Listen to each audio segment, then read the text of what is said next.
Bonjour à tous, j'espère que vous allez bien. Dans Jurassic Park 3, sorti en 2001, le Spinosaure apparaît pour la première fois dans les films de la franchise et est rapidement présenté comme un tueur de T-Rex. 20 ans plus tard, un nouveau grand prédateur fait son apparition dans les films, à l'occasion du prologue de Jurassic World Le Monde d'après, sorti en 2021, le Giganotosaure. Dans ce court-métrage, un giganotosaure affronte un tyrannosaure et le tue en lui brisant la nuque. Un an plus tard, en 2022, ce dinosaure fait son retour dans le film, et je vous propose de découvrir tout ce que nous savons sur le spécimen du film dans la vidéo d'aujourd'hui. Mais avant de débuter, je tiens à vous mettre en garde. Cette vidéo contient des spoilers sur le film. Si vous ne l'avez pas encore vu, je vous conseille de quitter dès maintenant la vidéo. Je vous laisse 5 secondes pour partir.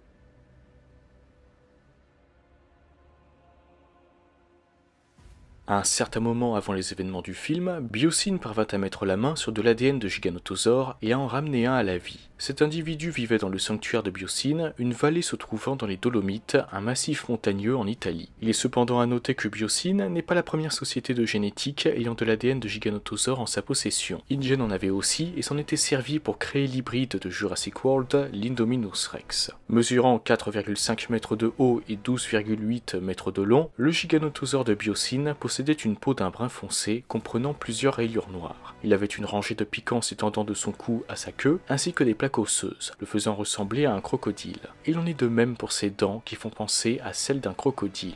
En parlant d'apparence, le Giganotosaure a ce qui ressemble à une cicatrice sur le côté droit de sa gueule qui peut faire penser aux cicatrices du Joker de Heath Ledger dans le film The Dark Knight. Concernant le giga, ce n'est pas une cicatrice en réalité. Dans l'article « L'importance des paléovétérinaires sur le site du Dinosaur Protection Group », on nous explique que les dinosaures peuvent attraper plusieurs maladies. L'une d'elles est la dentition déchiquetée, une maladie plus fréquente chez les prédateurs. Cette maladie peut provenir d'une infection à l'intérieur des gencives. Si un carnivore se casse une dent pendant une chasse, celle-ci peut pourrir, propager des bactéries dans sa gueule et provoquer une dégradation générale des tissus mous de la mâchoire. Le dinosaure est souvent pris de vertige et a du mal à chasser, ce qui risque de le faire mourir de faim. Les dinosaures ont tendance à survivre à la perte d'une ou deux dents s'ils sont infectés, mais c'est une expérience très douloureuse pour eux et ils doivent être constamment surveillés et mis sous antibiotiques jusqu'à ce que l'infection soit passée. Le giganotosaure du film était par conséquent atteint de cette maladie. Cela dit, on peut remarquer qu'il lui manque des piquants, ils ont semble-t-il été arrachés. Et on peut aussi noter la présence de cicatrices de part et d'autre de ces morceaux manquants et de nombreuses cicatrices sur son corps de manière générale, des lacérations apparemment. Il semble donc que l'animal se soit battu avec d'autres dinosaures par le passé. Quoi qu'il en soit, en 2022, c'était lui le super prédateur de la vallée. A l'instar des autres animaux du sanctuaire, une puce lui fut implantée dans le cerveau et permettait à Biosyn de le contrôler en cas de besoin, pour le forcer à revenir au centre de recherche si la vallée devient trop dangereuse pour les animaux par exemple. C'est ce qui causera d'ailleurs sa mort.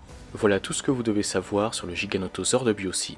De votre côté, n'hésitez pas à me donner votre avis sur ce dinosaure, c'est avec plaisir que j'en discuterai avec vous. Pour la petite anecdote, Colin Trevorrow s'est inspiré du Joker pour l'apparence du Giganotosaure dans le film. En effet, le dinosaure a des marques sous son œil gauche et sur la partie avant de son crâne qui font penser à celle du Joker de Joaquin Phoenix. Cependant, selon John Nolan, le superviseur des effets spéciaux du film, Colin Trevorrow voulait que le giga ressemble au Joker de Jack Nicholson présent dans le film Batman de Tim Burton. Le sourire de ce Joker se retrouve d'ailleurs dans les traits du Giganotosaure. D'après Colin Trevorrow, c'est à ça qu'il faisait référence quand il avait dit dans une interview pour Empire qu'il voulait quelque chose qui ressemble au Joker et qui veut juste voir le monde brûler. Sur ce, je vous souhaite une excellente journée ou une excellente soirée, prenez soin de vous et n'oubliez pas, plus gros, pourquoi faut-il qu'il soit toujours plus gros ?